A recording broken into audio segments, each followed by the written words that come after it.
Hello, and welcome to this LinkedIn Live. I'm excited to talk to you today about why DEI trainings fail and what you can do about it. One thing I want to lift up is that we're using StreamYard today. And so if you want to be able to comment, ask questions, in real time, I've got to be able to see those comments. So go ahead and authorize StreamYard, and it will allow you to comment and I'll see them live. Otherwise, feel free to comment on LinkedIn and or on my post. Later on today, I'll open up a new post too, and you'll be able to ask questions, share your reflections, and I'm happy to engage there, share follow-up information or follow-up resources. So how's that sound? I hope it sounds good. All right, so let's get into this LinkedIn Live event, the first one of 2024. You can let me know throughout this session if this is something that you want to hear more of, or if there's topics that you want to hear as well. So as we're letting people trickle in, good afternoon, wherever you may be, maybe good morning if you're someplace around the world. This session is called Why DEI Trainings Fail. And I want to start with a story. A colleague reached out to me a couple of months ago, and he shared that they decided to do a DEI training at their organization. Now, one disclaimer, DEI training, it's a big umbrella, so there's lots of topics that fall underneath DEI training. But this particular training, they were talking about microaggression and biases. They wanted to do a training on this topic because of what was showing up inside the organization. So I saw this client months later after they did this training with another consultant. And what he told me was, see, Krista, DEI training does not work. I have proof, he said, very emphatically. I have proof it doesn't work. And so I said, well, tell me a little bit more about what was the training and why do you think it didn't work? Excuse me. And he said, well, we spent money on this training. We brought a trainer in, and our staff are still reporting months later that they're experiencing microaggressions. I thought that was fascinating, but it wasn't surprising to me. And so I asked him if he was open to a conversation, and we talked at length about what's happening inside of his organization. And at the end of that conversation, I got insight, and so did he, about why he thinks DEI training fails and why he thinks in his organization that the microaggression and bias training that they brought for their entire staff was a big old failure. My hope is that at the end of this masterclass / conversation, that you too will understand why this training was a failure and what this client and maybe even yourself could do differently next time. So before we get into it, let me introduce myself. My name is Krista Wilson. My pronouns are she and her, and I'm the founder of Wilson & Associates Coaching and Consulting. We are a 15-year-old, about to be 16-year-old firm in March that helps leaders build the strategies and the skills required to advance equity and inclusion. I am a lot of things, including a consultant and a certified coach. I'm also a baker and a scuba diver, a gardener, an aunt to 13, maybe 14. We had a baby in October. I've got to count that down, but I'm an auntie nevertheless, and I'm committed to joy and rest. So that's a little bit about me. And I have been working with a variety of clients over these 15 years, including government agencies, foundations, affordable housing organizations, environmental organizations, for-profit theater groups, you name it. I have worked with folks to help them create more equitable and inclusive spaces, no matter what those spaces are, whether that space is their office, their nationwide company, or actual community places and spaces. And so it's from that background and that expertise, I want to talk to you today about this idea that DEI training fails, that it doesn't work. So one thing I want to get out at the top is a little bit of the legalese for the slides and content that I'll be sharing today. These slides and the content is provided part of a session that's been designed and developed by my firm, Wilson & Associates Coaching and Consulting. And as such, the slides and the related materials are the intellectual property of Wilson and Associates Coaching and Consulting. So using this content or derivatives of them or novel ideas contained within them for commercial use or training purposes without our written permission serves as grounds for litigation. So basically, respect the intellectual property of a Black woman and ask before you use or share. That's the bottom line. If you want to use this or any of the content here, you can reach out to my team below at hello@wilsonassociates.com. So let me dig into what I'm hoping to illuminate for folks who drop into this live, why DEI fails and training fails and what you can do about it. There's three main goals that I have for this session. The first is I want to help you assess why DEI trainings fail. Why do people say that? I want to help you assess that. Next, I want to help you identify what are some training best practices. So if you are a DEI trainer or if you're an organization who are considering bringing on a DEI trainer or engaging in DEI training, I want to teach you what I call my ABCs of DEI training. Okay, so you're going to walk away here learning your ABCs. Robin, nice to see you. Glad that you're excited to be here. And the last thing I want to make sure that you do before you leave, I want to help you connect training to culture change. Because as a culture change and a change management consultant, I see diversity, equity, and inclusion as one strategy for culture change. And I see training as a strategy as well. So I want to help you make the connection so that wherever you go, you can also articulate how training is what I like to say, a tool in your toolkit. So I started this conversation off about a colleague of mine who was experiencing microaggressions and bias in the organization that he leads. And after they trained the entire staff, he emphatically said, "Krista, I now know DEI training fails." And I mentioned earlier, we had this great conversation about DEI training. And this is the image that came out for me, y'all. This image right here. Now, my dad might not be happy with this because his German Shepherd, his beloved Zipper, would never look like this. But I witnessed a German Shepherd fight in my own neighborhood walking my little baby miniature red poodle. So I know how aggressive they can be. But I use this image because I think it's such a visceral, somatic reaction that we can have when we see an image like this. Teeth flared, the sounds, the goosebumps, the fear, the anger that we may have in our bodies when we witness something like this. This, my friends, is what a microaggression feels like. If you experience an identity-based harm, that's what I call them, a harm, a bias, a discrimination against you simply because of who you are, it feels like an attack. Like the teeth are digging into your skin. You have a somatic physical reaction. So it feels like. Whether or not the person who did the microaggression intended it to be harmful or not is really irrelevant. The impact of it is that it feels like an attack. Now, if we were to be bystanders in the world and we saw this dog attack, I think we could see that, okay, these dogs might be able to benefit from some kind of training. Right? I think that would be fair to say. But in this instance, training isn't going to stop the violence. Training isn't going to immediately get these two dogs to calm down, to see the perspective of another, and to change their behavior. I think it's fair to say that more is needed. The same can be said when it comes to microaggressions in the workplace.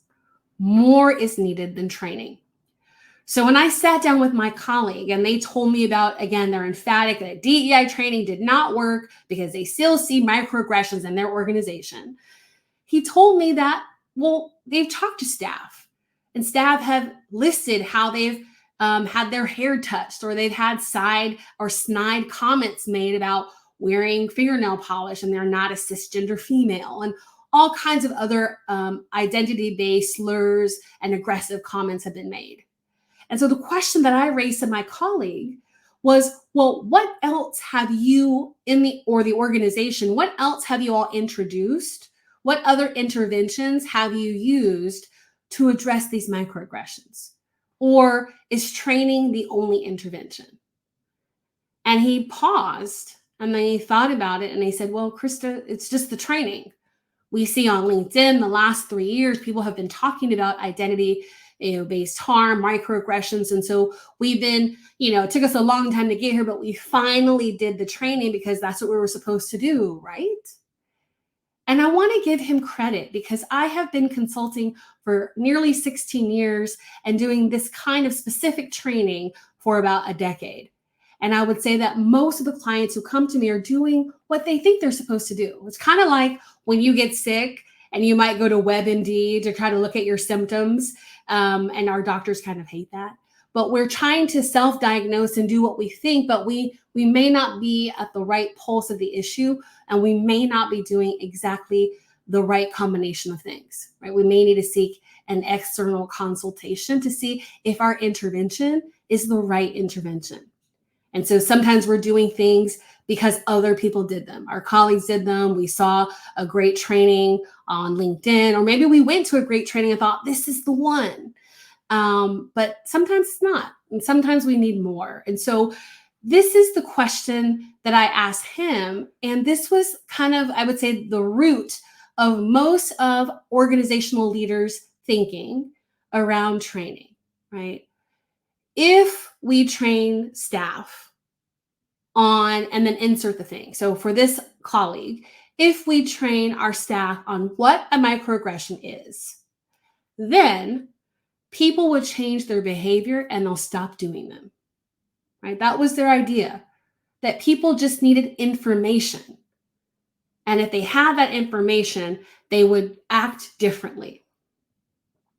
Well, here's what we know from behavior change and from change management best practices. And I say this as a evaluator from back in the day, a public policy analyst from back in the day. I love data. And we want to believe that with information, people will change. But that's not the case. It's not the case. And so with my client and my colleague believing that this idea of training can change the bad behaviors, the bad actions that he was seeing in the organization. And when that didn't happen, he was clear that it was the DEI training that failed.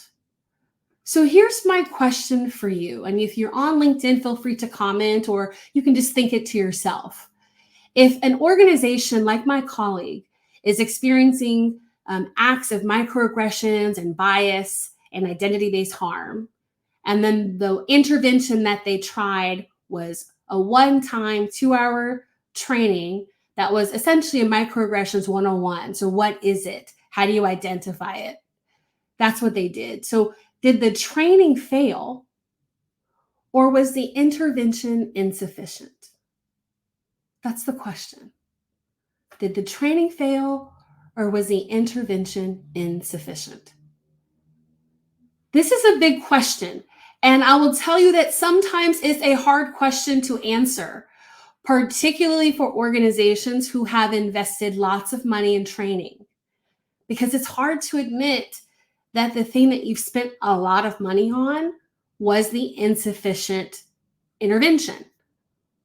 It's not for my colleague that the microaggression 101 training was a bad thing to invest their money in. I actually think it was probably a really great intervention because their staff, many of them are from different countries.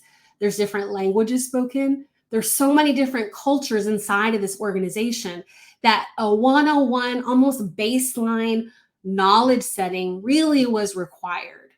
So it wasn't a bad intervention. It wasn't a bad training, but the goals that the client set out to achieve were massive for what this one training could accomplish. So yes, like Tracy put here in the chat, the training wasn't a failure. It was that the intervention was insufficient.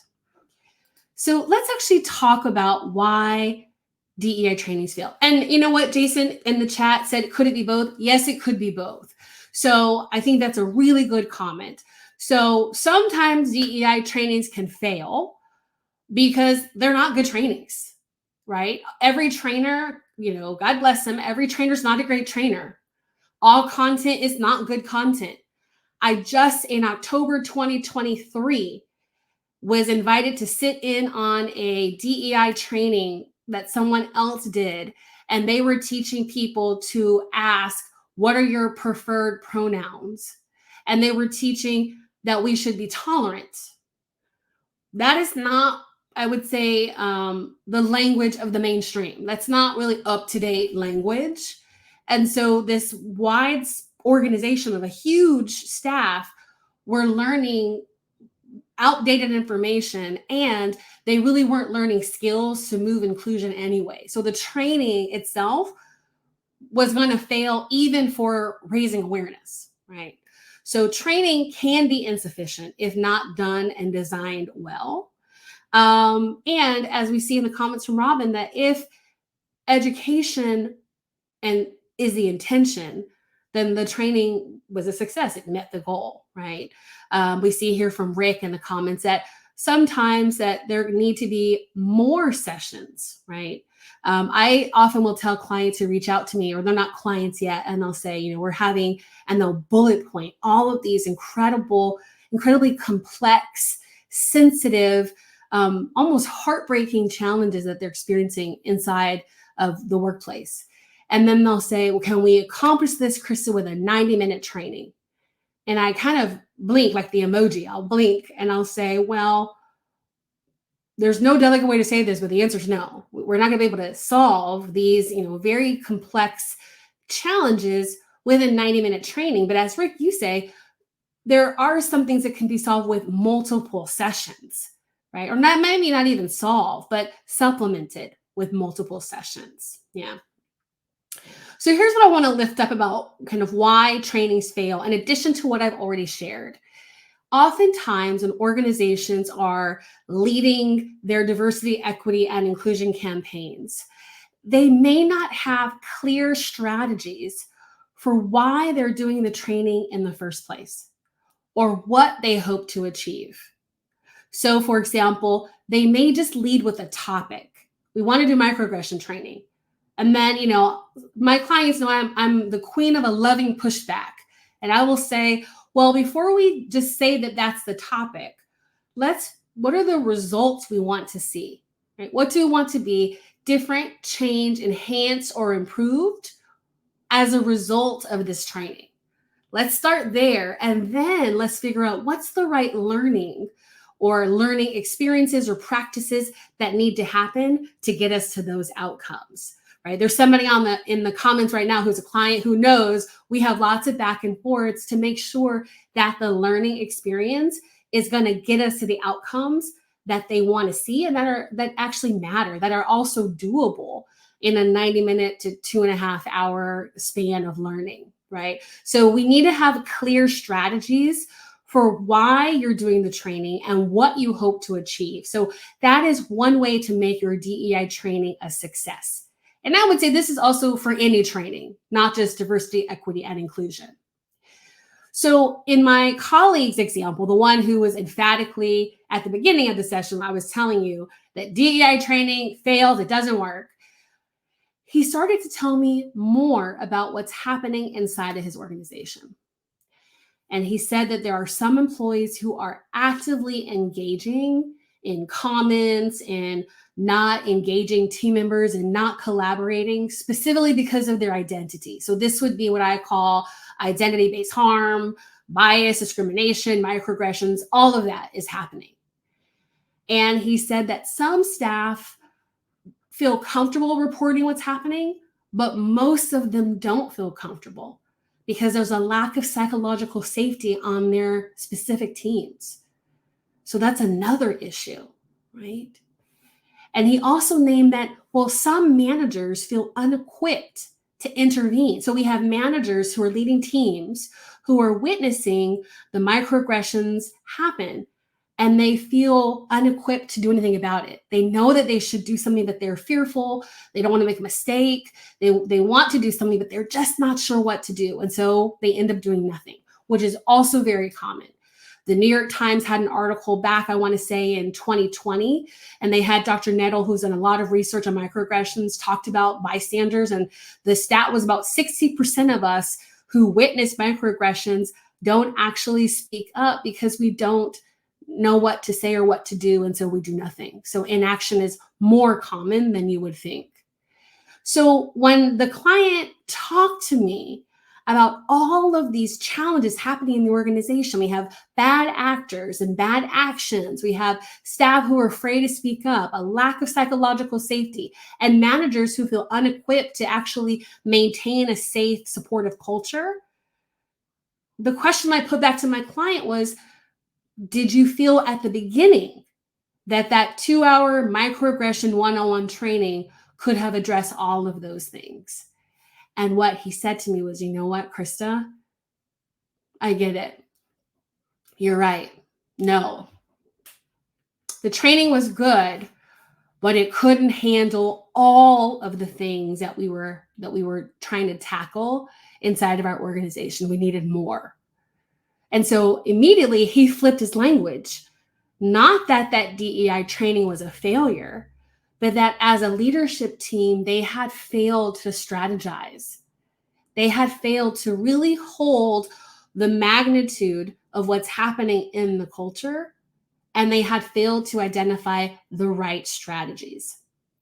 So what I want to kind of lay out here is that in general, a training on what a microaggression is, and I'm using this as one example of a DEI training, but there's so many. But in this example, a training on what a microaggression isn't going to address the deep complexities and the human dynamics happening inside of your organization. Training isn't a targeted intervention for behavior change. So this is why I wanted to teach you all what I call my ABCs. These are my ABCs of not just training, but of any kind of change management or culture change intervention. All right. So I want you to put know your ABCs in the chat if you are following me. Know your ABCs. I'm going to teach you the ABCs, but put know your ABCs so I can see that you are following me. I'm going to take a sip of water and we'll get into it. Okay. So additionally, in addition to kind of what I've shared so far, training in general has not considered what I call the ABCs of DEI training. As I mentioned, this could be used for all training. So these are 3 questions I want to offer you that you can use and consider as you're doing your own training design or training contemplation. So for the first A of my ABCs, is this training meant to raise awareness? So that's the first A. You know, Robin said earlier education, but that's part of awareness. So is the training meant to raise awareness? There is a role for awareness raising, right? There is an importance of educating and raising awareness. So that is totally a good thing to do. All right. The B of knowing your ABCs. When you think about doing a training, I want you to consider, are we expecting this training to change people's behaviors? Right? Is that what we're expecting? That we would train people and then at the end of the training, they would change their behavior? It's a question. And then the C is the training meant to change the culture of the team or of the organization? When we design training with this level of clarity, it can actually do 2 things. 1, it can help us avoid failure.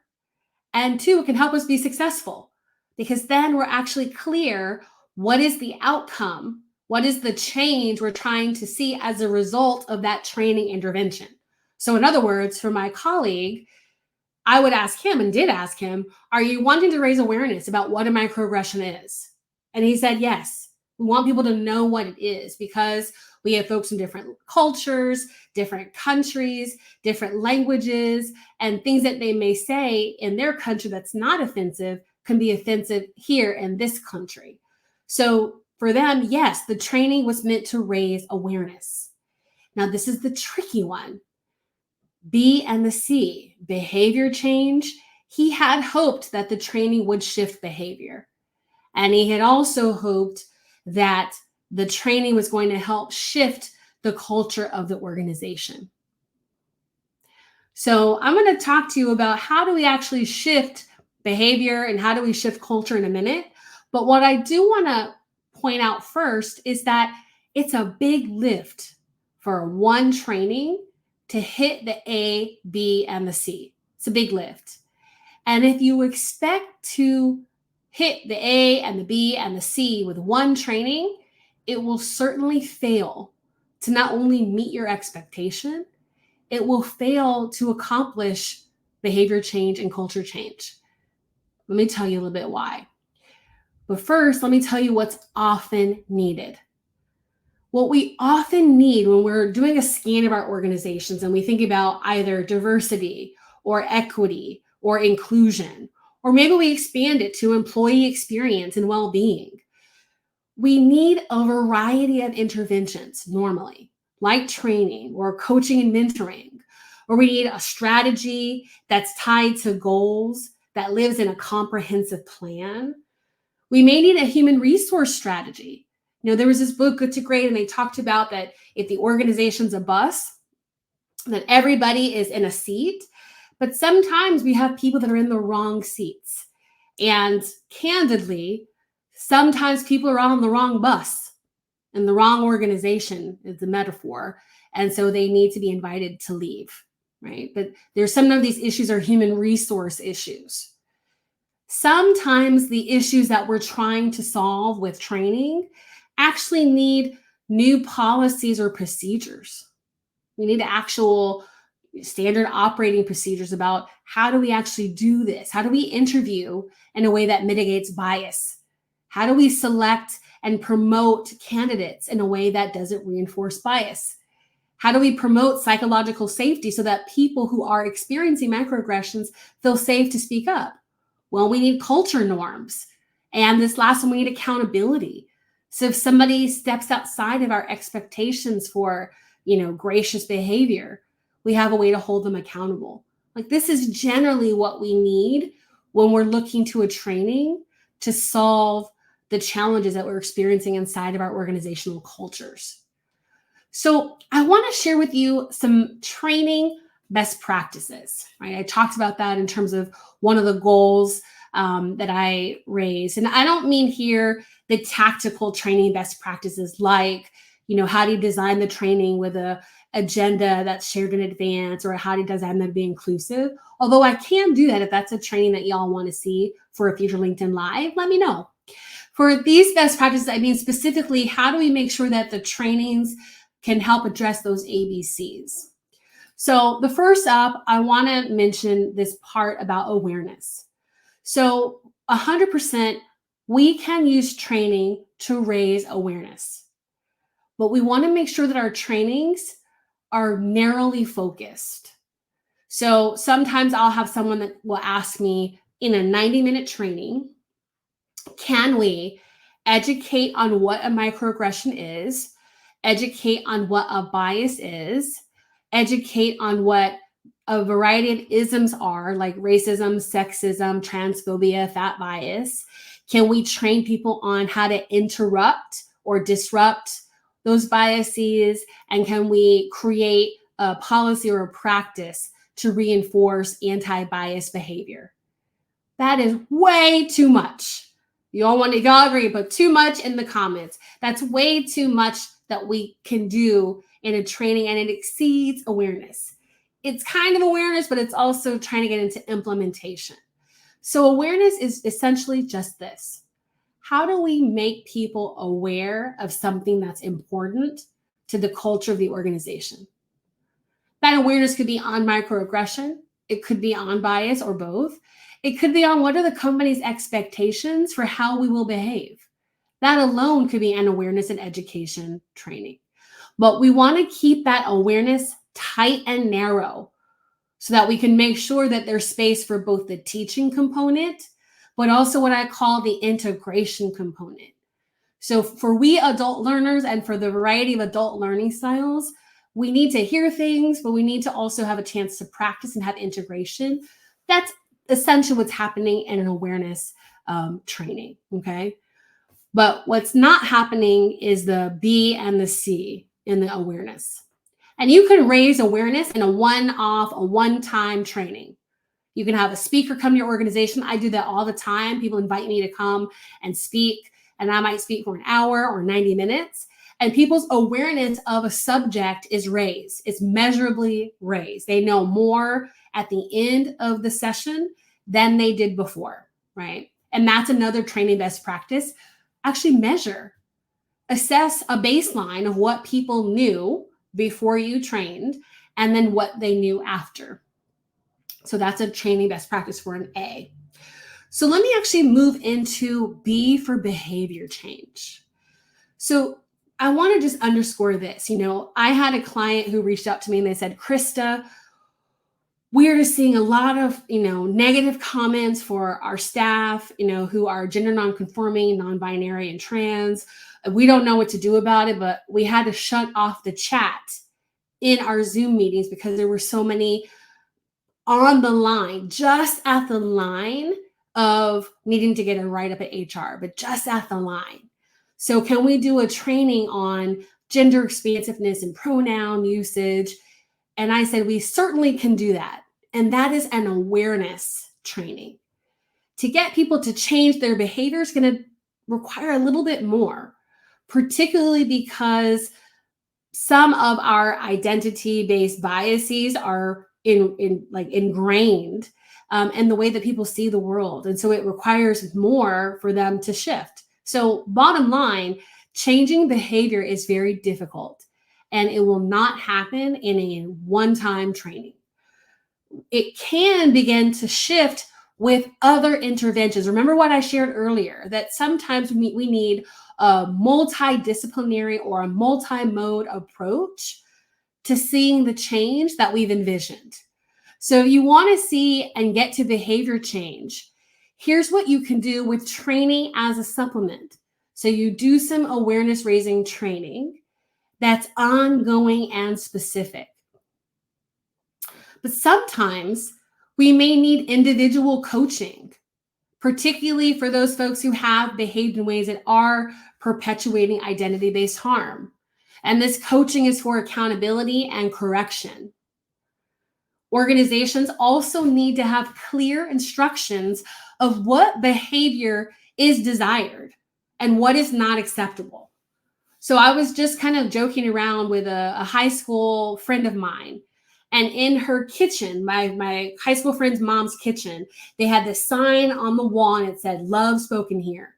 And I used to joke, well, I guess if I want to speak hate, I got to go outside, right? Just being a funny teenager. But that is culture. And that's a policy unofficially, right? That love is spoken here. So for an organization, you get to decide what is the acceptable behavior here. And you get to determine if someone behaves in ways that are antithetical to that desired behavior, what is the accountability for that? What is not acceptable? So you get to determine what is not acceptable, but then you have the obligation to outline the expectations for behavior and also outline the consequences. What happens if I engage in engage in a bias-ridden behavior? What happens? That needs to be established as a policy and then also communicated. And by the way, that can be another awareness training. I want to lift up that what I've just described, that these are structural interventions. You're actually talking about policies and practices and codifying new cultural norms. This is so important. This is how you get to behavior change, by structural interventions. Another tactic for behavior change is monitoring and feedback. So how do you monitor that people are beginning to implement the learning that was provided in that awareness training? And how do you give people feedback that they're behaving in the way that's in alignment with the ideal culture that's being established or reestablished? Now, there was an article in the New York Times many years ago, and I think that if the title wasn't "Why DEI Fails," it was something very similar. And it was a platform that released the research findings of two researchers that looked at why DEI programs fail. But at the tail end of the research, they began to lift up, well, what can make DEI programs successful? And one of the things that they lifted up was what they named social accountability. It's community pressure. So this is another tactic of why awareness training can be a really suitable strategy for behavior change. So for example, if that colleague were to, in their organization, establish here is how we handle microaggressions, and here is our desired behavior. This is what we will and will not accept. And then they train staff on how to be what they want to see and how to support each other and how to be an upstander, right? To stand up to this harmful behavior. They can then begin to create a social pressure to be good, right? To reinforce that goodness, the good culture that they're wanting to establish. And what they have found is that social pressure, this social accountability, is one of the most effective ways to do the next thing I'll talk about, which is behavior change that leads to culture change. So with this, I want to share that it's not that my client's one-time bias 101 training was a failure. It's only that it was a failure if the goal was behavior change, okay? So the next thing I want to share with y'all, I think, which gets me pretty excited, is this idea about what's the connection to training and culture change, because there is one. You know, my background is in public policy, and the jargon is systems change. So how do you literally change a system or a network?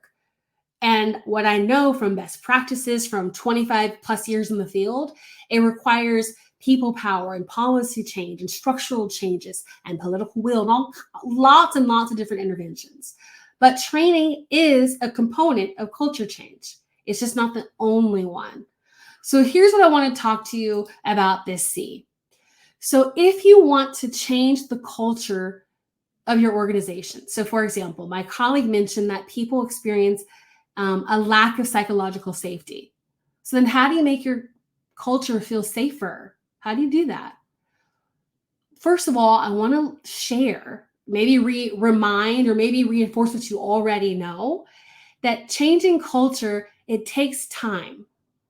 And that time, by the way, should be measured in years, not months, and certainly not in sessions, okay? Culture change should be measured in years. And you want to make sure that you have, number one, clear expectations about what is the change we want people to make and what's the change that we as an organization need to make. Because there might be ways that the organization is currently operating that are antithetical, that are opposite of the way in which it wants to be in this aspirational future state. So culture change requires clear expectations, and then it requires training on those expectations.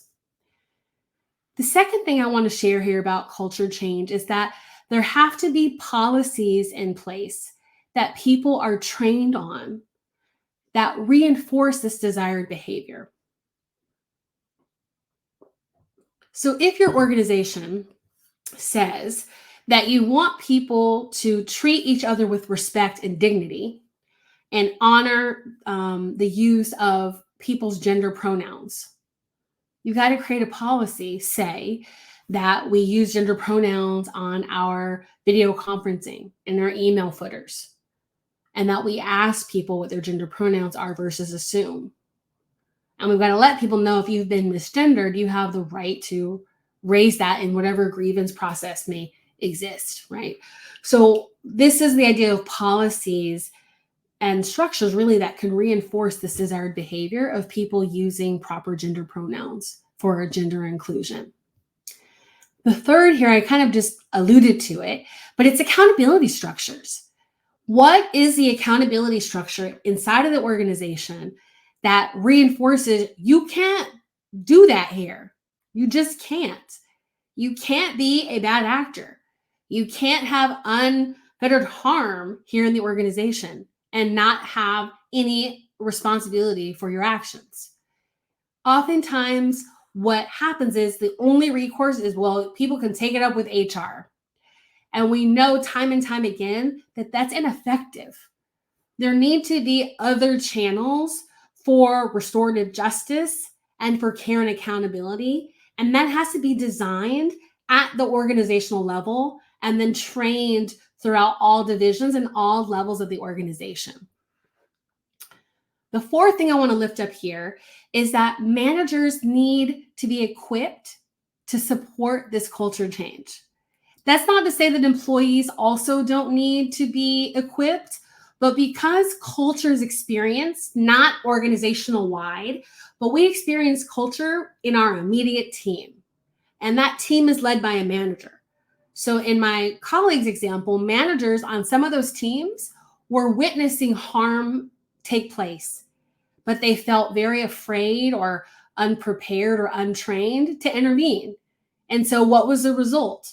People on those teams did not experience psychological safety or safety to even be who they were on their team, right? They were afraid and they were just waiting for the next microaggression to occur without any consequence for the person who was engaging in the microaggressing. So managers need to be equipped to uphold this new aspirational culture. They need training, right? But they also need the policies and structure to back them up. And the fifth is there has to be ongoing evaluation. How are these policies working? Have there been any shifts or changes in the experience of our staff and management?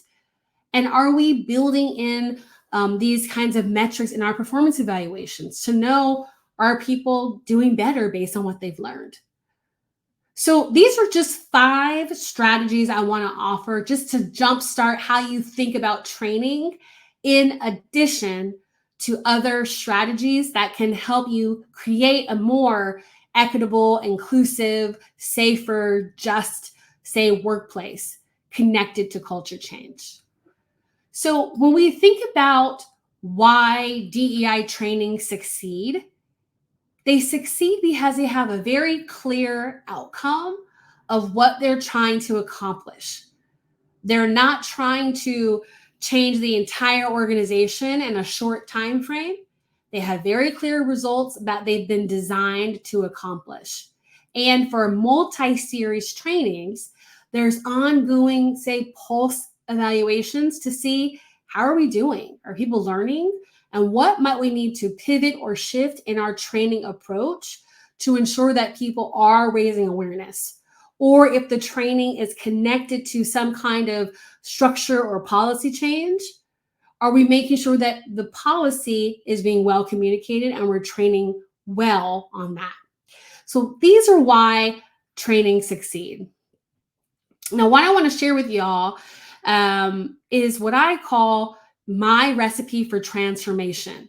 Because what I have really learned when we talk about how do we create spaces that are more equitable, more inclusive, that are either more diverse or that honor the diversity inside of our organizations, we have to really kind of step back and look at our organizations as if we were a change management or a culture change consultant, even if that's not your title, even if you're the head of HR, or you're a training director, or you're a ops coordinator. This is a different way of thinking. And so there's a question in the chat that I'll get to, which says, do culture changes take years regardless of the size of the organizations? Are the shifts at all correlated to size or the number of members of the organization? That's a good question. I would say that, first of all, culture is always changing. And anytime you bring in new staff, your culture has a reset because you've got to get those folks back on board. Not back on board. You got to get them trained up into what the culture is. So culture is, if I could say this, it's fluid. It is ever changing. And part of our roles as keepers of the culture and holders of the vision is to make sure that it doesn't backslide into a harmful culture. So I think the first answer is that culture change, yes, it takes years, but it also takes forever because we're always trying to hold the culture and keep it from becoming a harmful culture. One thing that I'll share here about this question is that, there could be instances, depending on what the baseline of where you're starting is, that you might be able to go from where you are to where you want to be in your aspirational culture. And it may only take a year. You may be able to create the policies that you want to create, train people up, and start to see shifts in people's behavior and practices. And maybe you see that in a year. I would say it's likely possible. But my experience is that 18 months is, I think, the shortest I've ever seen it. And that's even with the staff of 25, right? Because it takes time to also measure the change that you're trying to create, and also identify what the change even is, if that's a helpful answer to the question. There's lots more I could say on that too, but certainly size does equate to the time it takes to lead culture change, but not just the time to lead culture change. What is it that you're trying to change? I have a course called Disrupt Your DEI. And in the end of the course, we talk about what are the different diversity, equity, and inclusion interventions that you might want to lead to shift your culture. Some of them on this, on the axis that we have, are what I might call a low-hanging fruit. So it's one that you could design and implement in, say, 3 to 6 months. Some of them, like equity-related strategies, take way longer, because equity is actually you're pushing against in your organization, maybe forces that don't want to change, but also in our society at large, right, that are pressing against the change that your organization might want to make. So some of your interventions, just by the nature of what they are, take longer to implement. And so that's why it's almost a disclaimer, not that you should be tied to how many years will it take, but what I'm trying to do is suspend the belief that we will become more diverse, equitable, inclusive, more worker-centered, more well in our organizations in 1 or 6 trainings or 6 months. That's mostly what I'm trying to do when I say measure culture change in years. So I hope that's helpful. So when I sat my client down and we literally mapped out in his organization why and how microaggressions were continuing to show up. And he looked at a number of things. There were staff who didn't believe in microaggressions. He said there were staff who thought the organization was trying to be too woke, and they were pushing back on this movement to be too woke. There were staff who just didn't understand that their language was harmful because it's the language that they use in their private life, and they didn't realize the culture shift that was happening in the organization. There were just a lot of things that came up in this mapping. And so that's why I introduced him to my coaching and consulting framework called the Recipe for Transformation. And what I laid out for him is that there are at least 8 different interventions that their organization could engage in to make their culture both psychologically safer and more inclusive. So what I'll lift up is that it's very common here that we engage in training. That's the one that is the default. That's the one we should do. We've got to train people up. We've got to learn, and we've got to unlearn some things together. So that's where training is like our default go-to for DEI and culture change. What we often don't do before we get to the training, we often don't envision the future. What is it that we're trying to create that we hope training will get us closer to? And so I invited him to engage in some visioning with his leadership team and with staff about what's the future state that they want to be in. What do they want to be different, changed, better, enhanced, or improved? That's an important step before we do any kind of training or any other diversity, equity, and inclusion, well-being intervention. Another thing that I learned from him is that a lot of the senior leadership team wasn't really committed to the DEI training in the first place, which is why they only had the one. So part of our work as leaders is we have to cultivate the commitment. We've got to get people with decision-making authority on board to help us guide the change that we have just envisioned that we're trying to do. I have this concept here, and there's programming that we have, and I'll just short describe it, of being and becoming. And part of this has to do with self-assessment. It has to, for those managers, many of them were honest and they name like who they currently are is not sufficient for the more equitable organization that they're trying to build, meaning they don't feel equipped to intervene when they see harmful behavior, when they see sexism, racism, transphobia, fat bias. They just don't feel equipped. So a lot of our DEI interventions is about who do we need to become to be better leaders and better change agents. We talked about curating sacred stories, which for me, part of this framework is about how do we collect the stories of what is actually happening inside the organization. So even in this training, I have used the word microaggressions 11 times, y'all. So many times. But it's helpful when I work with an organization to know what exactly is happening. What has been the harm? How many times has that harm been experienced? Where has it been experienced? And let's actually let people tell their stories. One, because storytelling is a liberatory act and it's therapeutic. But two, knowing what is happening and curating these stories will help us create the right interventions. When I say over here, helping us figure out how to make it right, how to implement meaningful actions of repair, and actually how to create a plan, how to chart the course to actually create a more equitable and inclusive culture. So the last thing I'll share with y'all that I shared with him is that sometimes the hard work is also tending to the roots. So why is it that leadership was resistant, right? We got some root cause analysis, we call it in my world, to get into, right? Why have there been some resistance with staff to move forward? Why is there a lack of psychological safety? If we can also understand that, it will help us think about, is training the right strategy? What kind of training is the right strategy? And what other interventions like policies, like training, like structure change, like coaching might be required to get to the envisioned future that started the whole training conversation in the first place. So what I want to walk away, or what I hope you all walk away from this, this talk, is that DEI training isn't inherently a bad strategy. I see it on my DEI timeline. I see it on my LinkedIn timeline a lot. DEI training, it's a waste of time. Don't do it. And I have a contrary opinion. I don't think it's a bad strategy. I think it's because I'm a researcher at heart that's all about, well, what are the outcomes?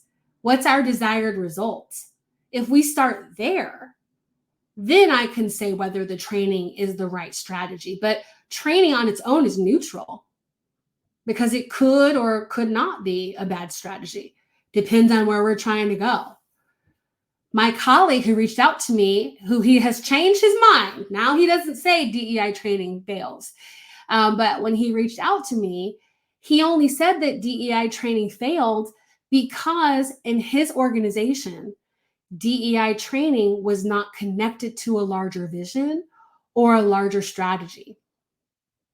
It was disconnected from the variety of real issues and experiences that people were having inside that organization. And so when you, all of you, get clear on the issues that you want to resolve in your organization to make it more safe, to make it inclusive, to make it equitable, to really shift the culture. When you get clear on that, you may find that DEI training can be a critical piece of the puzzle. And you may find that there's also really great interventions that can supplement that too. So I am so glad that y'all joined me for this time. I hope you got some good tips out of it. If there are any questions, you can put it in the comments. I've been answering them throughout, but I'm happy to field another one or two in our time.